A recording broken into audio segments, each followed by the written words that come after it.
그때 유다 자손이 길갈에 있는 여호수아에게 나아오고 그니스 사람 여분네의 아들 갈렙이 여호수아에게 말하되 여호와께서 가데스 바네아에서 나와 당신에게 대하여 하나님의 사람 모세에게 이르신 일을 당신이 아시는 바라.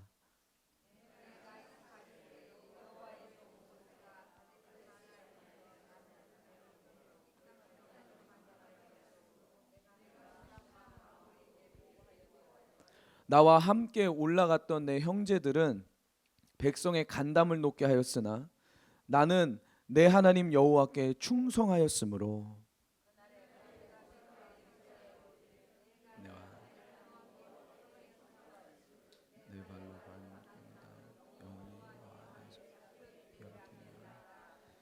이제 보소서 여호와께서 이 말씀을 모세에게 이르신 때로부터 이스라엘이 광야에서 방황한 이 45년 동안을 여호와께서 말씀하신 대로 나를 생존하게 하셨나이다.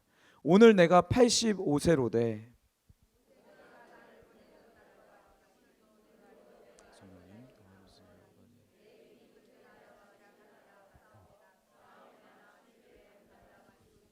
그날에 여호와께서 말씀하신 이 산지를 지금 내게 주소서.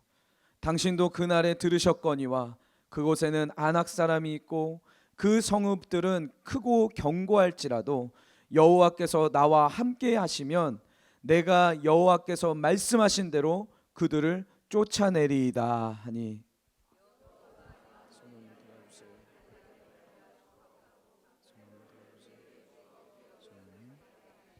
헤브론이 그니스 사람 여분네의 아들 갈렙의 기업이 되어 오늘까지 이르렀으니 이는 그가 이스라엘의 하나님 여호와를 온전히 쫓았습니다. 헤브론의 옛 이름은 기럇 아르바라. 아르바는 아낙 사람 가운데서 가장 큰 사람이었더라. 그리고 그 땅에 전쟁이 그쳤더라. 아멘. 할렐루야. 오늘 말씀의 제목은 우리의 삶 속에 광야가 필요한 이유에 대해서 말씀을 좀 나눠 보려고 합니다. 제가 계속적으로 금요 기도회 때 광야에 대한 이야기들을 나누고 있습니다. 광야 하면 마음이 쿵 하지 않습니까? 요즘 말대로 심쿵한 단어입니다. 그런데 하나님의 약속이 우리의 삶 가운데 이루어지는 데에는요 반드시 광야의 시즌을 거치게 되어 있습니다. 아멘이십니까? 광야의 시즌을 거치지 않고 하나님의 약속을 받아 누린 사람은 성경에 없습니다. 성경에 없어요. 모세도 그랬고요. 다윗도 그랬고요. 요셉도 그랬고요. 모든 사람들의 그 삶 가운데에는 반드시 광야의 시즌이 있더라는 겁니다. 여러분 중보기도의 사람 리즈 하워즈라는 사람 아십니까? 그러니까 기도를 하시고 또 이제 그 신앙생활 하시는 분들은요 이 리즈 하워즈라는 사람의 책을 꼭 한번 보셨으면 좋겠습니다. 제가 강력 추천합니다. 이 리즈 하워즈라는 사람이 어느 날 성령님을 경험하고 나서 늘 성령님과 교제하면서 그 리즈 하워즈가 했던 게 뭐냐면 그분의 말씀을 따라가는 거였어요.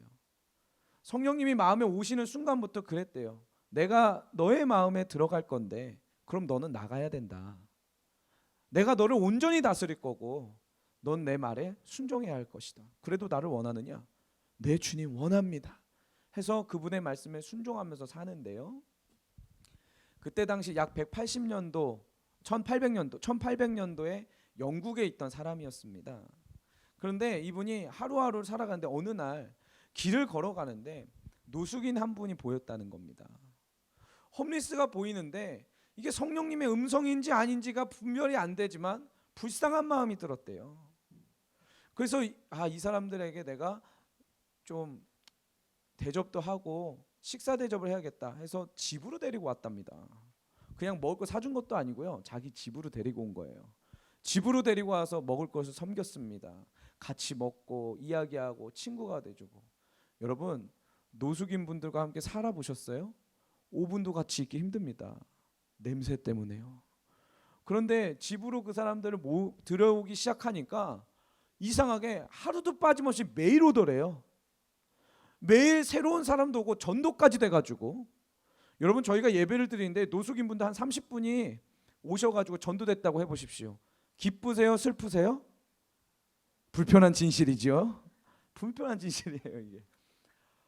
아니 마음이 막 기뻐야 되는데 불편하기도 하고 그런 상황이 된 겁니다. 아 이게 이렇게 섬기는 게 맞나? 내가 이렇게 사역하는 게 맞나? 아니 주님이 나에게 하라고 하지도 않았는데 나 혼자 그냥 열정이 앞서서 한 거 아닌가? 별의별 생각이 다 들었대요. 제가 정확한 기간은 기억이 안 납니다. 책을 읽은 지 오래돼서요. 1년 반인가 2년인가 그분이 그럼에도 불구하고 극진히 섬겼다고 합니다. 내가 먹는 음식 그대로, 내가 먹는 음료수 그대로, 어느 날은 막 10대 명이 올 정도로 그렇게 왔는데 다 그대로 섬기면서 그들에게 복음을 전하고 성경 이야기를 해주고 그랬대요. 근데 놀라운 건요, 어느 한순간이 딱 지나니까 한 명도 안 온대요. 한 명도 안 오기 시작한다는 거예요. 그러면서 이 리즈 하월즈가 뭐라고 이야기하냐면 이렇게 이야기합니다. 나는 그제서야 이 모든 것이 하나님의 훈련이었다는 것을 깨달았습니다. 그러더라고요. 여러분 우리의 삶은요 하나님의 훈련 속에 있습니다. 아멘이십니까? 여러분 자녀분들 있으시잖아요. 말 안 듣고 속 썩이는 자녀 꼭 있잖아요. 하나님의 훈련입니다. 그 아이를 보면서 나의 모습이 보이지 않으세요? 할렐루야. 예, 하나님의 훈련이더라는 거예요. 여러분 광야를 통해서 하나님은 우리를 만들어가고 계시는데요. 무엇을 어떻게 만드시냐면 사고의 체계를 바꾸십니다. 인식의 체계를 바꾸세요. 말하는 언어의 체계를 바꾸시고요. 살아가는 삶의 체계를 바꾸시더라는 겁니다. 아멘이십니까? 많은 교회들은 광야에 대해서 이야기하지 않습니다. 단순히 위로받으라고 이야기합니다. 그러나 여러분 광야에서는요 위로를 받는 게 아니라 내가 바뀌어야 되는 거예요. 아멘이세요? 내가 변화돼야 된다는 겁니다. 광야에서 반드시 훈련 받아야 되고요. 광야에서는 반드시 훈련을 받으며 훈련의 의미, 그 미닝을 아셔야 되고 광야에서는 반드시 훈련을 통과하셔야 됩니다. 아멘이십니까? 저희 교회 성도님들은 전부 훈련을 통과하시기를 소망합니다. 이스라엘의 역사를 보면 하나님의 약속을 받은 세대가 있었습니다. 1세대예요. 출애굽 1세대. 1세대들은 애굽에서 막 임했던 하나님의 10가지 재앙도 다 경험했어요. 홍해가 갈라지는 것도 경험했고요. 홍해가 다시 덮이면서 애굽 군대가 몰살당하는 것도 다 경험했습니다. 그러나 가나안 땅에는 몇 세대가 들어갔어요? 2세대가 들어갔어요. 약속받은 1세대가 못 들어가고요. 하나님의 말씀의 교육을 받은 2세대가 들어가더라는 것입니다. 아멘이십니까? 여러분 깨달으시길 소망합니다.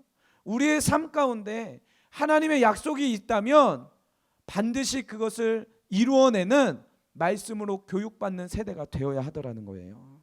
아멘이세요?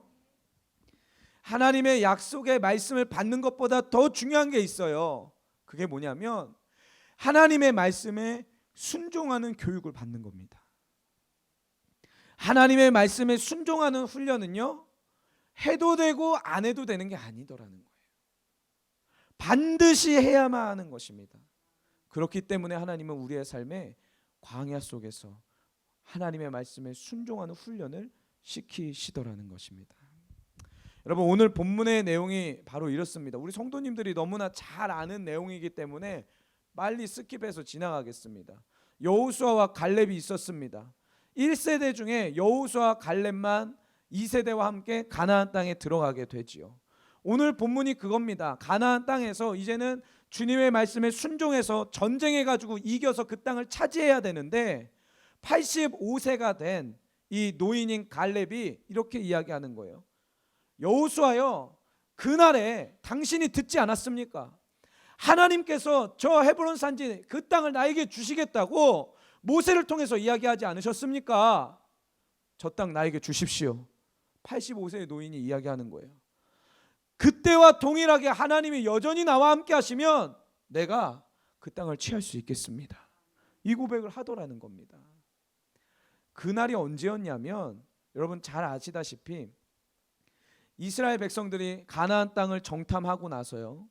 그리고 나서 그 정탐꾼 12명이 돌아옵니다. 그리고 나서 보고를 하는 민수기 13장, 14장의 내용이에요.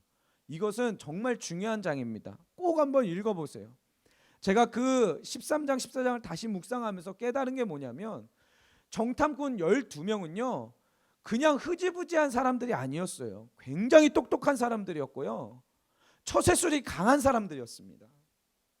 40일 만에 성경에서 이렇게 얘기해요. 브엘세바와 단까지 이런 표현이 나오잖아요. 이거는 이스라엘 끝에서 끝까지예요. 북쪽에서 남쪽 끝까지예요. 40일 만에 그 땅을 다 정탐했습니다. 어느 지역에 어떤 민족이 사는지를 다 봤어요. 성벽이 굵은지, 성벽이 크고 높은지, 얕은지 이것까지 다 분석해 온 사람들이었습니다. 현실 분석이 뛰어난 사람들이었어요. 그런데 10명은 현실 분석에 심취해가지고 그 땅 우리가 못 갑니다. 계산이 안 나옵니다. 답이 안 나와요. 이렇게 이야기했고요. 현실 분석이 뛰어남에도 불구하고 믿음의 고백을 했던 여호수아와 갈렙은 아니다. 그럴지라도 하나님이 우리와 함께 하시면 저들은 밥이다. 아멘. 이 고백을 한 겁니다. 그때 어떤 일이 일어났냐면 이스라엘 백성들이 돌을 들어서 이 2명을 쳐 죽이려고 화를 내며 분노하는 장면이 나옵니다. 그날을 기억하는 거예요. 이 갈렙이 그날을 기억하는 거예요. 여러분 깨달으시기 바랍니다. 철저한 현실 분석도 중요하지만 하나님의 말씀을 믿고 신뢰하는 것이 더 중요합니다. 여러분 현실 분석을 뛰어넘는 믿음만이 가나안 땅을 정복하더라는 거예요. 아멘이십니까? 여러분 우리는 지금 너무 탁월한 현실 분석 능력만 가지고 있어요. 미국은 이렇고 한국은 이래, 정치는 이래, 교회라는 데가 이런 데야, 우리 애들은 이게 문제야, 요즘 애들은 저게 문제야. 사회와 경제와 시스템을 보면서 현실 분석은 잘하고 있는데 죄송하지만 여쭤보고 싶습니다. 우리의 믿음의 고백은 어디 갔습니까? 우리의 믿음의 기도는 어디 있냐는 거예요. 우리의 믿음의 발걸음은 오늘 어디에 있냐는 겁니다. 이 시대에 수많은 성도님들 중에 임무 완수하시는 분들은 많습니다. 뭐 하나 맡겨드리고 부탁드리면 임무 완수하시는 분들은 많습니다. 그러나 진짜 믿음을 가진 성도는 얼마 없다는 거예요. 진짜 믿음을 가진 성도. 오늘 본문 한번 읽어보겠습니다. 11절 12절입니다. 시작. 모세가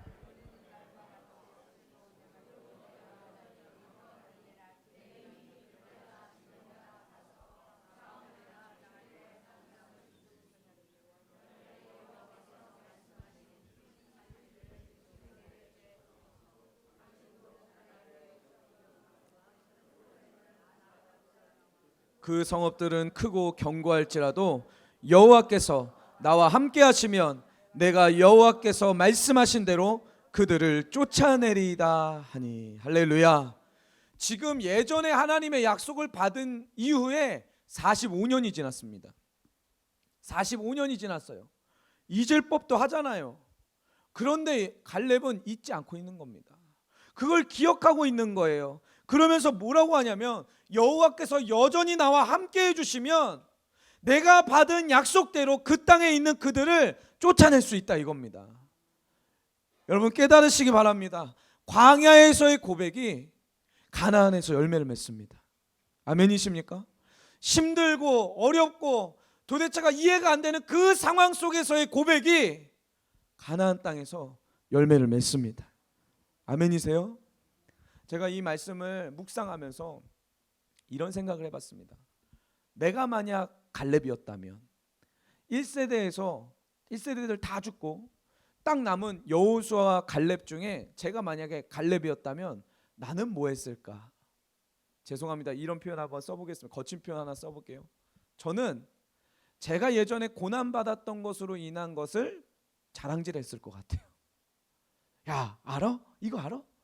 내가 예전에 여호수아랑 같이 정탐을 다 한 다음에 보고를 했는데 돌 맞아 죽을 뻔했어. 나 이랬던 사람이야. 나 이 정도로 그 사람들 앞에서 담대하게 얘기했던 사람이야 하면서 내가 고난받았던 것들, 내가 고통받았던 것들, 나의 광야의 시즌을 자랑질만 하며 그렇게 영웅단 들여놓듯이 그렇게 늘어놨을 것 같아요. 여러분, 믿음이란 뭐예요? 내가 고생한 것보다 하나님의 약속을 기억하고 그것을 쫓아가는 겁니다. 아멘이십니까? 믿음이라는 것은 내가 고난받고 내가 고생하고 내가 광야의 시즌을 통과하는 동안 어땠는지 그걸 기억하는 게 아니라 하나님의 약속을 기억하는 거예요. 오늘도 그분의 말씀을 따라가는 것입니다. 죄송하지만 한번 따라해봤으면 좋겠습니다. 과거의 영광을 버려야 오늘 믿음으로 살 수 있다. 아멘이세요? 한 번 더 해볼게요. 왕년의 영광을 빨리 버려야 오늘 믿음으로 살 수 있다. 아멘이세요? 아멘이세요? 아멘 되시기 바랍니다. 정말 중요한 건 내가 과거에 어땠느냐, 내가 과거에 어떤 역사를 일으켰느냐, 내가 과거에 어떤 고백을 했느냐가 아니라 오늘 내가 무슨 걸음을 뛰고 있느냐, 오늘 내가 어떤 결단을 하고 있느냐, 오늘 내가 어떤 말을 하고 어떤 행동을 하고 있느냐가 굉장히 중요하더라는 거예요. 여러분, 성경을 보면요, 하나님에 대해서 잘 알면서도, 하나님에 대한 지식이 많습니다. 하나님에 대해서 잘 알면서도 반역하는 백성들이 있었어요. 회개를 안 하고 회개야 뭐 이렇게 그냥 넘기는 백성들이 성경에 나옵니다. 예레미야 한번 보겠습니다. 예레미야 3장 4절에서 5절 한번 읽어보도록 할게요. 예레미야 3장 4절에서 5절. 지금 예레미야가 북이스라엘은 이미 멸망을 했고 예레미야가 하나님의 부르심을 받고 지금 남유다에게 가서 남유다 백성들에게 예언하는 장면입니다. 4절 5절 읽어볼게요. 시작. 내가 이제부터는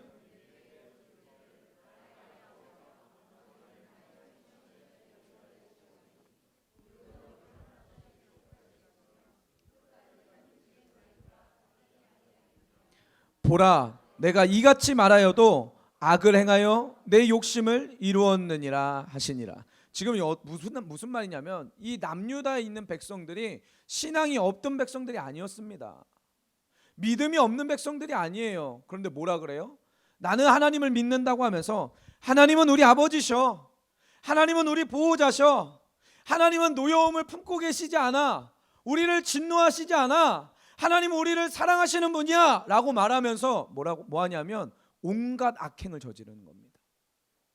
하나님 우리를 사랑하시잖아, 우리를 벌하시지 않으시잖아 하면서 온갖 악행을 저지르는 거예요. 여러분, 잘 들으시기 바랍니다. 하나님에 대해서 잘 알고 있는 것이 구원 얻은 회개를 한 것은 아니에요. 하나님은 사랑이시라고 말로 떠든다고 해서 그 사람이 구원을 얻고 가나안 땅을 차지하는 것은 아닙니다. 진짜 회개한 사람들은요, 악행을 버리기 시작합니다. 아멘이시죠? 진짜 회개한 사람들은 욕심을 하나씩 하나씩 이루는 게 아니라 그 욕심을 버리기 시작해요. 이것을 회개했다, 믿음을 가졌다라고 이야기하는 것입니다. 여러분, 광야의 시즌을 통해서 우리는 반드시 회개를 배워야 합니다. 그리고 회개를 완성하셔야 합니다.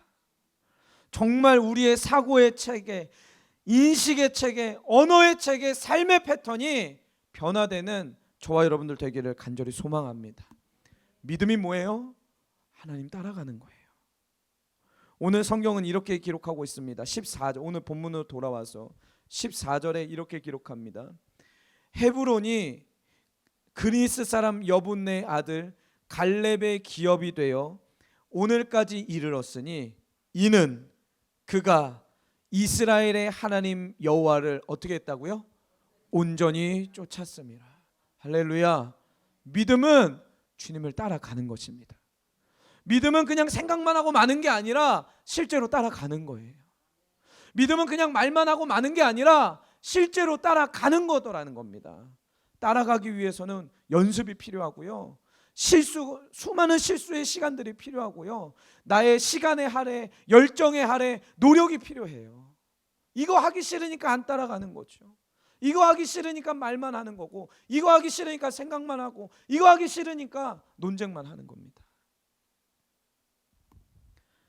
여러분, 만약에 제가 이런 생각을 한번 해봤습니다. 만약에 하나님이 갈렙에게 해주시는 그 약속이 있었습니다. 내가 헤브론 산지 너한테 줄 거야 하는 약속이 있었어요. 그 약속만 있고 45년 후인 오늘 본문의 내용에 갈렙이 믿음이 없었다면, 맞아, 45년 전에 저기 하나님이 주신다고 그랬는데 이것만 있었다면, 여러분, 그 땅이, 그 약속이 성취됐을까요? 물어보고 싶습니다. 하나님의 약속은요, 반드시 믿음을 통해서만 이루어집니다. 믿음을 통해서만 성취가 되더라는 거예요. 예수님의 십자가 사건을 한번 생각해 보자고요.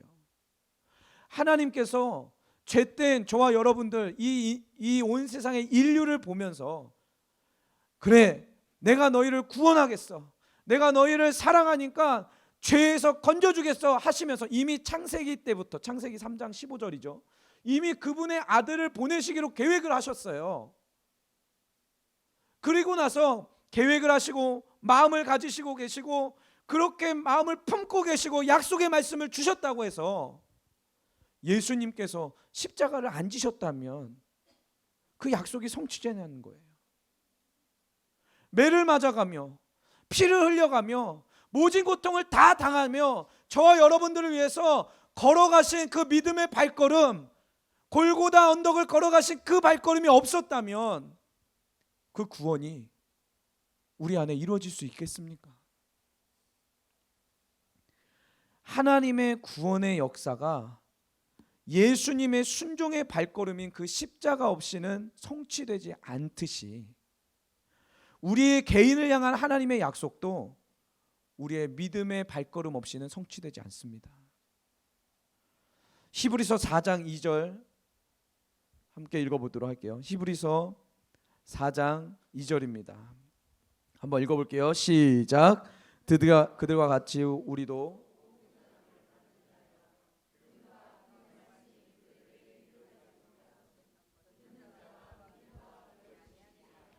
아멘. 자, 보세요.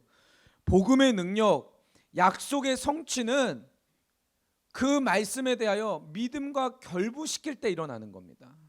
복음을 수도 없이 들었는데 삶이 안 바뀐다? 이유는 딱 하나예요. 믿지 않는 겁니다. 간단해요. 믿음과 결부시키지 않았기 때문이래요.